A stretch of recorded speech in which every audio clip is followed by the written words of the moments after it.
नमस्कार, हमारा छत्तीसगढ़ में आप सभी का स्वागत है। आपके साथ मैं हूं सृष्टि शुक्ला। खबरों से पहले नजर डालते हैं इस वक्त की सुर्खियों पर।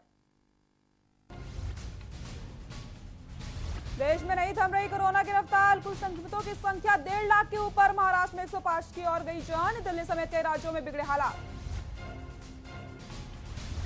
लॉकडाउन 5 की अफवाहों पर गृह मंत्रालय ने लगाई ब्रेक, कहा अफवाहों पर न दें ध्यान, अभी नहीं लिया गया है फैसला। दिल्ली पुलिस उपायुक्त मोनिका भारद्वाज भी कोरोना से संक्रमित, रिपोर्ट पॉजिटिव आने के बाद डीसीपी कार्यालय के स्टाफ को किया गया क्वारंटाइन। महाराष्ट्र तक पहुंचे आतंकी टिड्डियां, यूपी, पंजाब, उत्तराखंड और हरियाणा में अलर्ट। मानसून से पहले नहीं हुआ कंट्रोल तो भविष्य में बन सकता है खाद्यान्न संकट। छत्तीसगढ़ की अर्थव्यवस्था को पटरी पर लाने की कोशिश, बघेल सरकार ने लिया अहम फैसले। विदेश यात्रा पर नए वाहनों की खरीदी पर रोक जारी। छत्तीसगढ़ में लॉकडाउन में मिली ढील, अब 6 दिन खुलेंगी दुकानें, यहां से चलेंगे ऑटो टैक्सी। आप देख रहे हैं के न्यूज, खबरों का सारथी। रुक करते हैं खबरों का। जम्मू कश्मीर के पुलवामा में गुरुवार को एक बड़े आतंकी हमले को टाल दिया गया है। यहां एक कार में आईईडी मिली है, जिसे सुरक्षा बलों ने वक्त रहते डिफ्यूज कर दिया। देखिए हमारी खास रिपोर्ट। आतंकियों की साजिश हुई नाकाम, पुलवामा पार्ट 2 को किया गया नाकाम। जम्मू कश्मीर में टला बड़ा आतंकी हमला। पुलवामा में कार में प्लांट थी आईईडी, सुरक्षा बलों ने वक्त रहते आईईडी किया डिफ्यूज।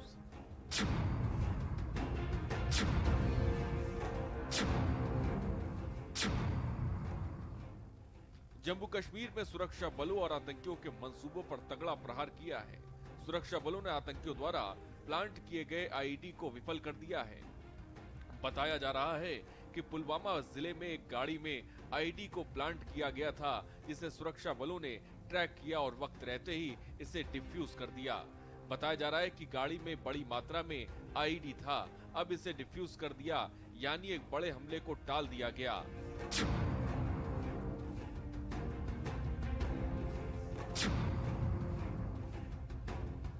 जम्मू कश्मीर के डीजीपी दिलबाग सिंह के मुताबिक इस बारे में पिछले 3-4 दिनों से इनपुट मिल रहा था। कुछ नाकों पर सेंट्रो कार रुकी नहीं थी, जिसके बाद शक गहरा गया। इसके अलावा भी आईडी होने का इनपुट मिला था, जिसके बाद पूरी तरह से सतर्कता बढ़ा दी गई थी। अब इस मामले की जांच एनआईए करेगी और जल्द ही एनआईए की एक टीम इस इलाके का दौरा करेगी। सुसाइडल अटैक करने वाला है और एक सेंट्रो कार लिया है, उसमें आईडी भर के एनी टाइम अटैक कर सकता है। कल दिन में और मैच्योर हो गया था और उसको डेवलप करके कल शाम में पुलवामा पुलिस ने आर्मी, सीआरपीएफ और एसओजी पार्टी का डिफरेंट नाका लगाया और आए गुण में जब उसी गाड़ी में जिसका खबर था, जब नाका पार्टी के पास आया तो हमारे फोर्स ने वार्निंग फायर दिया। वार्निंग फायर करने के बावजूद मिलिटेंट गाड़ी घुमा के वहाँ से भागा, तो कॉर्डन को टाइट कर दिया और फर्स्ट लाइट का वेट करा। और आज मॉर्निंग में अपना बीटी स्क्वाड गया, जब उसने देखा कि इसमें आईडी एक्सप्लोसिव लोडेड व्हीकल है, तो हमारी टीम वहाँ जाके उसमें आर्मी, सीआरपी, पुलिस की टीम जाके उसको पूरे टेक्निकल ढंग से उसको डिफ्यूज किया। बीजेपी नेता रविंद्र रैना ने कहा कि पाकिस्तान के आतंकियों ने आतंक बचाने के लिए लगातार कोशिश करने में लगे हैं, जिनका भारतीय सुरक्षा बल मुंहतोड़ जवाब दे रहे हैं। आतंकवादियों ने एक कार में 20 किलो विस्फोटक सामग्री जो आतंकवादी ले जा रहे थे और किसी बड़ी आतंकवादी घटना को अंजाम देने की फिराक में थे। हमारे बहादुर जांबाज जवानों ने पाकिस्तानी आतंकवादियों की साजिश को विफल कर दिया है। सारी विस्फोटक सामग्री जो है वो सेना और पुलिस ने अपने कब्जे में ले ली है। पुलवामा के अंदर हुए आतंकवादी हमला, जिसमें भारतीय सेना के 40 के ऊपर सीआरपीएफ के जवान शहीद हुए थे, उसी प्रकार की एक आतंकवादी घटना को अंजाम देने की साजिश थी। लेकिन पाकिस्तान के इन नापाक इरादों को हमारी भारतीय सेना और हमारी जम्मू कश्मीर पुलिस के जवानों ने विफल कर दिया है। पाकिस्तान कश्मीर को लहूलुहान करने की साजिश कर रहा है, लेकिन पाकिस्तान की हर साजिश का मुंह तोड़ जवाब देंगे। आपको बता दें कि जिस गाड़ी में आईडी मिली थी वो एक सफेद कलर की सेंट्रो कार थी। इस गाड़ी में 2 व्हीलर की नंबर प्लेट लगाई गई थी जो कठुआ से ट्रेस की गई है। ऐसे में आतंकियों की ओर से पूरी कोशिश की जा रही थी कि सुरक्षा बलों को चकमा देकर इस आतंकी हमले को अंजाम दिया जाए। जिस प्रकार पुलवामा का हमला हुआ था, एक कार में आईईडी बम रखा गया था और उस कार ने हमारे 44 सीआरपीएफ के जवान शहीद हुए थे। उसी प्रकार का एक अटैक इसके प्लानिंग टेररिस्ट ने किया था और हमारी सिक्योरिटी फोर्सेस ने इस अटैक को फॉइल कर दिया। बहुत बढ़िया काम किया है। जम्मू कश्मीर सीआरपीएफ समेत अन्य सुरक्षा बलों की ओर से इस ऑपरेशन को एक साथ चलाया गया। इस गाड़ी को साउथ कश्मीर के पुलवामा जिले में रजपुरा रोड के पास पकड़ा गया। जब आईडी को डिफ्यूज किया गया तो छोटा सा धमाका हुआ। इस दौरान सिर्फ गाड़ी में नुकसान हुआ, किसी भी जानमाल को नुकसान न हुआ। कुल मिलाकर समय रहते सुरक्षा बलों और जम्मू पुलिस ने शानदार कदम उठाते हुए आतंकियों के मंसूबों को तगड़ा जवाब दिया है।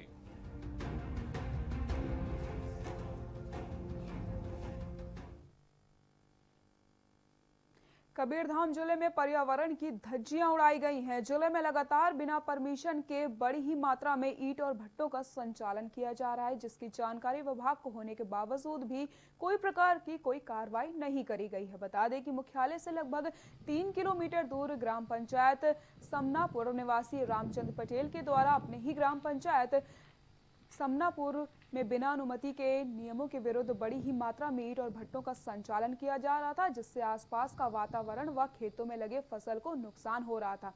जब मीडिया ने रामचंद्र पटेल से बातचीत करी तो उन्होंने बताया कि ईंट और भट्टों को चलाने के लिए ना ही कोई परमिशन है और ना ही कोई प्रदूषण संबंधित कागजात है, ना ही पंचायत का कोई भी किसी प्रकार की जानकारी दी गई है। अगर बात करें जिले की तो कबीरधाम जिले में लगभग सैकड़ों से भी अधिक बिना परमिशन तथा अवैध रूप से ईंट भट्टों का संचालन लगातार किया जाता है।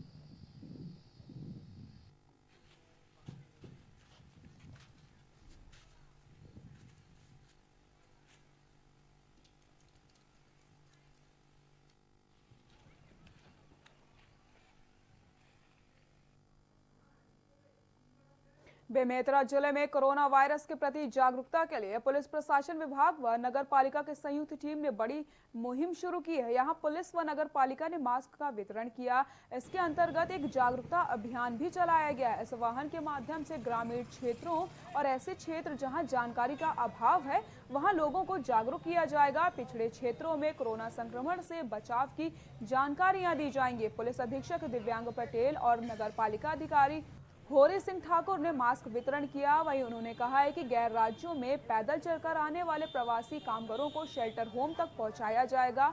उनकी जांच होने के बाद उन्हें गंतव्य तक जाने की व्यवस्था करी जाएगी।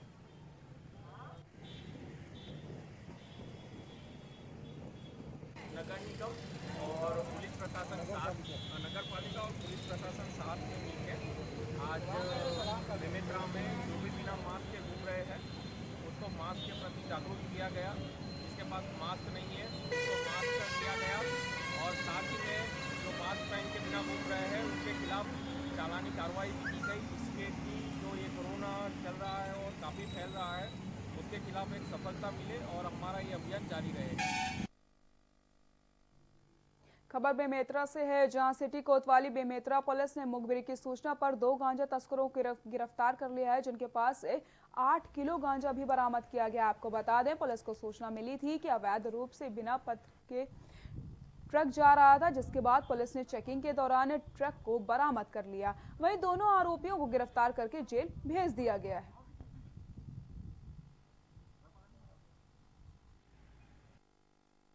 हाँ, कल एक मामला वहाँ जगदलपुर से ट्रक इमली भरी हुई थी RJ 11B 0322 से एक ट्रक है, ये वहाँ जगदलपुर से इमली भर के राजस्थान जयपुर जा रही थी और इसमें अवैध गांजा रखे होने की सूचना पर इसकी तलाशी ली गई और 9 किलो के वजन का गांजा जब्त किया गया है। बालौदा बाजार के मुख्यालय में उस समय हड़कंप मच गया जब अचानक जिले भर के सैकड़ों ग्रामीण अपने बच्चों के शादी की अनुमति के लिए जिला कलेक्ट्रेट परिसर पहुंच गए, जहां सोशल डिस्टेंसिंग की धज्जियां उड़ाई गईं। आपको बता दें, 16 अगस्त तक जिले में धारा 144 लागू है, जिसकी वजह से कोई भी आम नागरिक रैली, सभा या अन्य सार्वजनिक गतिविधियों में शामिल नहीं हो सकता। लेकिन जब कलेक्टर परिसर में सैकड़ों ग्रामीणों को देखकर प्रशासन के हाथ पैर फूल गए, लेकिन कुछ ही देर बाद सभी को समझा बुझाकर वापस घर भेज दिया गया।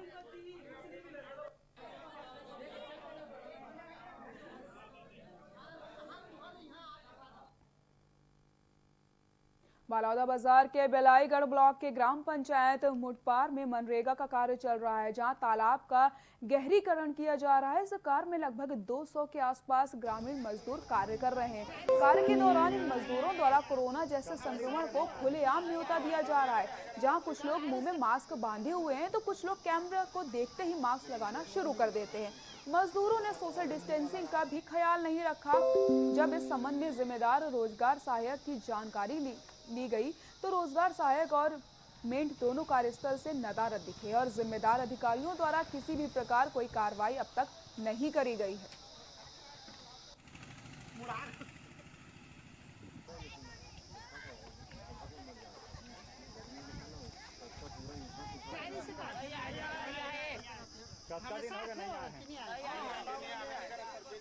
रोजगार सहायक यहाँ 2 हफ्ता समान कार्यरत है, लेकिन बीच बीच में आ रहा है, अपना उपस्थिति सही ढंग से नहीं दे रही है। और फिर काम किसके देखरेख में हो रही है? ग्राम पंचायत के देखरेख में हो रही सर। अच्छा। और वो अपने कार्य से पल्ला झाड़ती है और जनपद पंचायत में बार बार शिकायत करते हैं। 1 साल हो गया उसके यहाँ से स्थानांतरण नहीं हो पा रहा है। बार बार जनपद में सारगढ़ तहसील के अंतर्गत आने वाले ग्राम पंचायत सिंगारपुर के सिंगारी तालाब में कुछ लोगों द्वारा अवैध कब्जा कर लिया गया था, जिसकी शिकायत एसडीएम कार्यालय में उस व्यक्ति के द्वारा करी गई थी, जिसके बाद एसडीएम सारगढ़ चंद्रकांत वर्मा ने तत्काल मामले को संज्ञान में लेते हुए जांच के लिए नायब तहसीलदार वंदेराम भगत को भेजा था, जहां उक्त अधिकारियों के द्वारा निरीक्षण किया गया था, जहां कई लोग सिंगारी तालाब को अवैध तरीके से कब्जा कर लिया गया है, उसका पंचनामा प्रतिवेदन तैयार किया गया है।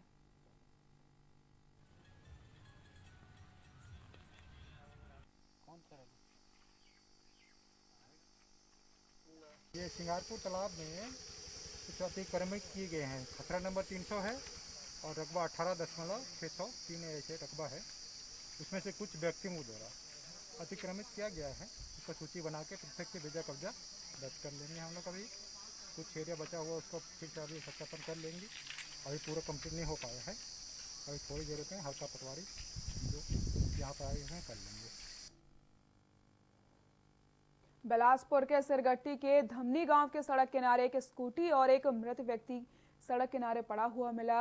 प्रथम दृष्टता देखने पर दुर्घटना दिख रही थी, लेकिन शक के आधार पर पुलिस ने जांच करते हुए संदेहियों को थाने ले जाकर पूछताछ करनी शुरू कर दी, जिसके बाद पूरे मामले का खुलासा हो गया। दरअसल पूरा मामला पुरानी रंजिश और पैसे के लेन देन को लेकर है, जिसके तहत 2 नाबालिग सहित 6 आरोपियों ने युवराज और उसके चचेरे भाई को अगवा कर लिया था। उसके साथ रात भर मारपीट करी थी। मारपीट के दौरान ज्यादा घायल हो जाने की वजह से युवराज की मृत्यु हो गई तथा उसके भाई गंभीर रूप से घायल हो गए हैं। पुलिस ने सभी आरोपियों पर मामला दर्ज करके उन्हें गिरफ्तार कर लिया है। इसमें आरोपियों के साथ साथ हत्या के में प्रयोग किए गए हथियार और गाड़ी भी बरामद कर ली गई है। बिलासपुर पुलिस को सूचना प्राप्त हुई कि थाना चकरभाटा के धमनी गांव में एक अज्ञात व्यक्ति की लाश मिली है, जिसकी पहचान की जा रही है। सरहदी थाना होने के कारण वरिष्ठ अधिकारियों के निर्देशन पर मौके पर मैं सिरगिट्टी टीम को लेकर के पहुंचा, जहां उस व्यक्ति की उसकी गाड़ी से पहचान हुई कि उसकी गाड़ी का जो नंबर प्लेट था उसके माध्यम से पहचान की गई। तो उस व्यक्ति का नाम युवराज खरे था और जिसकी कुछ समय बाद थाना सिरगिट्टी में गुमशुदगी की रिपोर्ट भी आई, जिसके आधार पर उसकी शिनाख्त की गई।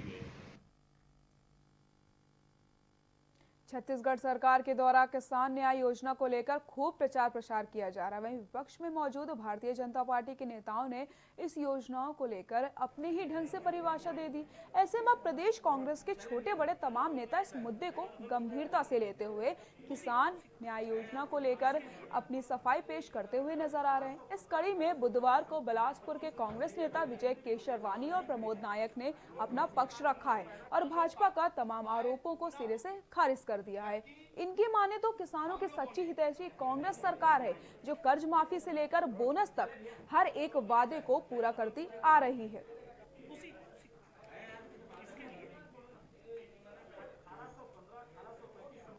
किसानों के इस कोरोना की जो महामारी है और ऐसी आर्थिक स्थिति जहां पूरा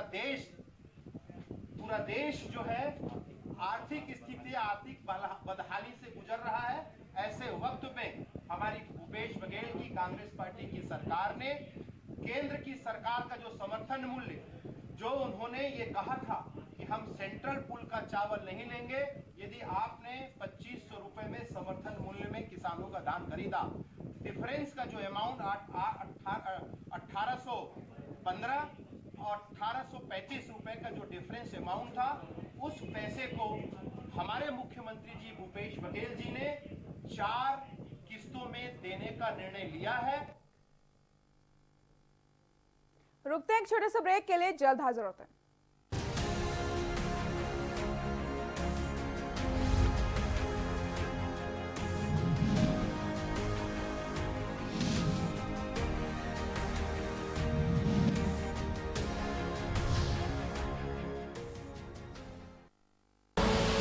आप देख रहे हैं के न्यूज, खबरों का सारथी। खुदी को आजमाया है तो ये अंदाज आया है, खुदी को आजमाया है तो ये अंदाज आया है। तुम में भी मैं हूं, शुद्ध प्लस पान मसाला। Mount Litra Z School, Unnao, #1 in academics, #1 in sports, best teachers, best result, smart classroom, best transport facility, world class infrastructure के साथ Mount Litra Z School, Unnao। आप देख रहे हैं के न्यूज, खबरों का सारथी।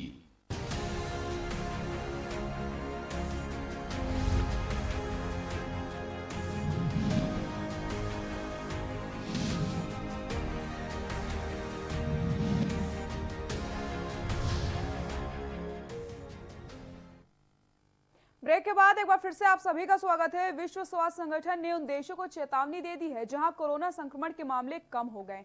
WHO के मुताबिक जहां मामले घट रहे हैं वहां से अचानक बढ़ भी सकते हैं, इसलिए सिर्फ देखते ना रहें। सरकारों को चाहिए कि वे महामारी रोकने के उपाय के साथ तैयार रहें। महामारी वेव्स यानी लहरों के रूप में आती है। इसका मतलब ये है कि इसी साल उन क्षेत्रों में दोबारा से आ सकती है जहां मामले थम रहे हैं। अगर वर्तमान में चल रहे संक्रमण के पहले दौर को रोक भी लिया गया तो अगली बार संक्रमण की दर बेहद तेज हो सकती है। देखिए हमारी खास रिपोर्ट। कोरोना की आ सकती है दूसरी लहर। दूसरी लहर मचा सकती है भारी तबाही। दुनिया भर को WHO ने दी चेतावनी।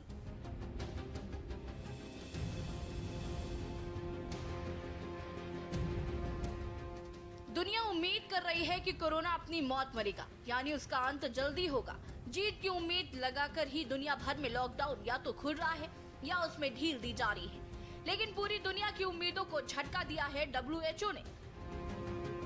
WHO ने कहा है कि अभी कोरोना गया नहीं, बल्कि अभी तो कोरोना का बड़ा कहर आना बाकी है। जिन देशों में कोरोना वायरस का संक्रमण घट रहा है, वहां यदि प्रकोप को रोकने के उपायों पर जल्द ही काबू नहीं पा लेते हैं तो कोरोना के मरीजों की बढ़ती संख्या की तत्काल दूसरी लहर आ सकती है। WHO के प्रमुख डॉक्टर माइक रियान ने एक ऑनलाइन ब्रीफिंग में कहा है कि दुनिया अभी भी कोरोना वायरस के प्रकोप की पहली लहर के बीच में है। ये देखते हुए कई देशों के मामले घट रहे हैं। इसके बावजूद मध्य और दक्षिण अमेरिका, दक्षिण एशिया और अफ्रीका में कोरोना के मामले बढ़ रहे हैं। महामारी अक्सर लहरों में आती है, जिसका अर्थ है कि प्रकोप इस साल के अंत में उन स्थानों पर आ सकते हैं जहां पहली लहर थम गई थी। एक मौका ये भी था कि यदि पहली लहर को रोकने के उपायों को भी जल्द ही हटा लिया गया तो संक्रमण की दर फिर तेजी से बढ़ सकती है। अनुमान है कि दूसरी लहर की तैयारी के लिए कई महीनों का समय होगा। वहीं विशेषज्ञों ने कहा कि वैक्सीन के बिना संक्रमण फिर बढ़ जाएगा, क्योंकि इन दिनों सोशल डिस्टेंसिंग के उपायों में भी ढील दी जा रही है। रेयान ने कहा कि जिन देशों में मामले घट रहे हैं उन्हें इस समय का उपयोग करके प्रभावी वैक्सीन बनाने पर काम करना चाहिए, क्योंकि अभी महामारी की दूसरी लहर शुरू नहीं हुई है। इसके अलावा WHO ने कोरोना के रोगियों पर हाइड्रोक्सीक्लोरोक्वीन का क्लिनिकल ट्रायल अस्थायी रूप से रोक दिया है। मलेरिया रोधी दवा के सुरक्षा आंकड़ों की समीक्षा की जा रही है।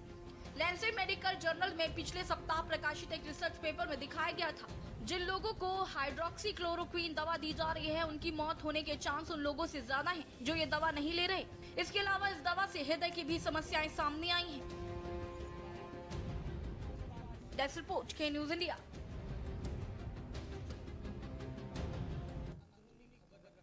चीन से बढ़ते तनाव के बीच प्रधानमंत्री नरेंद्र मोदी ने तीनों सेना प्रमुखों के साथ अहम बैठक करी है। साथ ही साथ हालात का जायजा भी लिया। सूत्रों से मिली खबर के अनुसार NSA अजीत डोभाल और रक्षा मंत्री राजनाथ सिंह ने भी सेना प्रमुखों से मुलाकात करी। देखिए हमारी खास रिपोर्ट। LAC पर चीन से बिगड़ते हालातों के बीच पीएम की हाई लेवल मीटिंग में CDS के साथ NSA अजीत डोभाल भी शामिल। चीन को उसी की भाषा में जवाब देने की तैयारी। चीन के साथ बनी तनातनी के हालात के बीच प्रधानमंत्री मोदी ने लद्दाख के हालात पर विस्तृत रिपोर्ट ली। सूत्रों के मुताबिक प्रधानमंत्री मोदी ने तीनों सेनाओं से मौजूदा हालात पर विकल्प सुझाने के लिए कहा है। तीनों सेनाओं की तरफ से लद्दाख में चीन के साथ बने हालात पर प्रधानमंत्री नरेंद्र मोदी को विस्तृत रिपोर्ट दी गई। इस बैठक में राष्ट्रीय सुरक्षा सलाहकार अजीत डोभाल और CST विपिन रावत भी मौजूद थे। तीनों सेनाओं ने मौजूदा हालातों के मद्देनजर आसपास मौजूद डिफेंस एसेट्स और तनाव बढ़ने के हालात में रणनीतिक और सामरिक विकल्पों को लेकर सुझाव दिए। तीनों सेनाओं ने मौजूदा हालात को लेकर अपनी तैयारियों का ब्लूप्रिंट भी प्रधानमंत्री को सौंपा। पीएम मोदी ने राष्ट्रीय सुरक्षा सलाहकार अजीत डोभाल और CDS जनरल विपिन रावत से हालात की जानकारी ली। जनरल विपिन रावत ने तीनों सेनाओं की तरफ से मौजूदा हालात और उससे निपटने के इनपुट दिए। साथ ही सेनाओं की तैयारियों का खाका भी पेश किया। बता दें कि पूर्वी लद्दाख से सटे हुए चीन के इलाके में चीन और पाकिस्तान का शाहीन नाम का युद्ध अभ्यास चल रहा था। इसके बाद से चीन दौलत बेग, ओल्डी, गलवान नाला और पेंगयोंग लेक पर अपने 5000 से ज्यादा सिपाही टेंटों के साथ तैनात कर दिए हैं। भारत ने भी चीन के सैनिकों के सामने बराबर की तादाद में टेंट लगाकर अपने सिपाही तैनात कर दिए। इससे पहले 6 और 7 को चीन और भारत के सैनिकों की सीमा की निगरानी के दौरान पेंगयोंग लेक इलाके में झड़प भी हुई थी। इसके बाद से पूर्वी लद्दाख की सीमा पर लगातार तनाव बना हुआ है। दरअसल चीन पूर्वी लद्दाख इलाके में भारत की सड़क और अन्य सामरिक तैयारियों को लेकर परेशान है और चाहता है कि भारत इस इलाके में सभी तरह के निर्माण को रोक दे। लेकिन भारत किसी भी निर्णय कार्य को रोकने के पक्ष में नहीं है। इस बार चीन को उसी की भाषा में जवाब देने और आर पार के मूड में है। डेस्क रिपोर्ट के न्यूज इंडिया।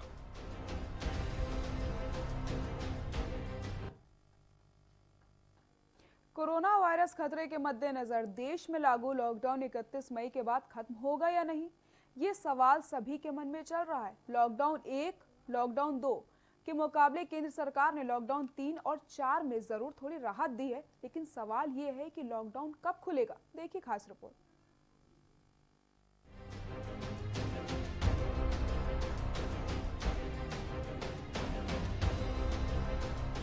कोरोना वायरस खतरे के मद्देनजर देश में लागू लॉकडाउन 31 मई के बाद खत्म होगा या नहीं, यह सवाल सभी के मन में चल रहा है।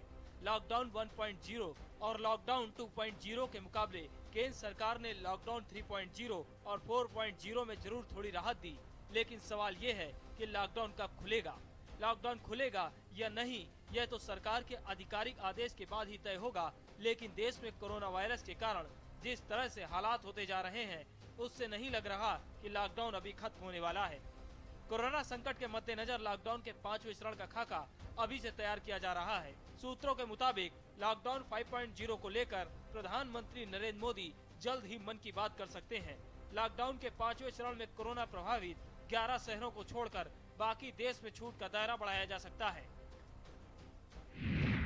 सूत्रों की माने तो लॉकडाउन का 5वां चरण 11 शहरों पर केंद्रित होगा, जिसमें दिल्ली, मुंबई, बेंगलुरु, पुणे, ठाणे, इंदौर, चेन्नई, अहमदाबाद, जयपुर, सूरत और कोलकाता शामिल हैं। इन शहरों में 70% से अधिक कोरोना केस हैं। केवल 5 शहरों अहमदाबाद, दिल्ली, पुणे, कोलकाता, मुंबई में तो आंकड़ा 60% के पास है। लॉकडाउन के 5वें चरण में केंद्र की ओर से धार्मिक स्थलों को खोलने की छूट दी जा सकती है, लेकिन नियम और शर्तें लागू रहेंगी। धार्मिक स्थल पर कोई भी मेला या महोत्सव मनाने की छूट नहीं होगी। साथ ही अधिक संख्या में लोग इकट्ठे नहीं होंगे। मास्क पहनना और सोशल डिस्टेंसिंग अनिवार्य होगी। बताया जा रहा है कि लॉकडाउन 5.0 में शादी और अंतिम संस्कार में कुछ और लोगों को शामिल होने की छूट दी जा सकती है। सूत्रों की माने तो लॉकडाउन का 5वां चरण 2 हफ्ते के लिए लागू किया जा सकता है। लॉकडाउन नहीं खत्म होने की सबसे बड़ी वजह कोरोना वायरस के बढ़ रहे मरीजों की संख्या है। मई महीने में अब तक कोरोना के केस देश में 1.5 लाख से ऊपर जा चुके हैं। 4000 से ज्यादा लोग अपनी जान गंवा चुके हैं। कोरोना वायरस मरीजों की इस रफ्तार में लॉकडाउन खोलना आत्मघाती फैसला हो सकता है, इसलिए सरकार शायद ही लॉकडाउन खत्म करे। ऐसे में लॉकडाउन 5.0 लगेगा या नहीं, अभी इस पर सस्पेंस बरकरार है। स्पेशल डेस्क के न्यूज।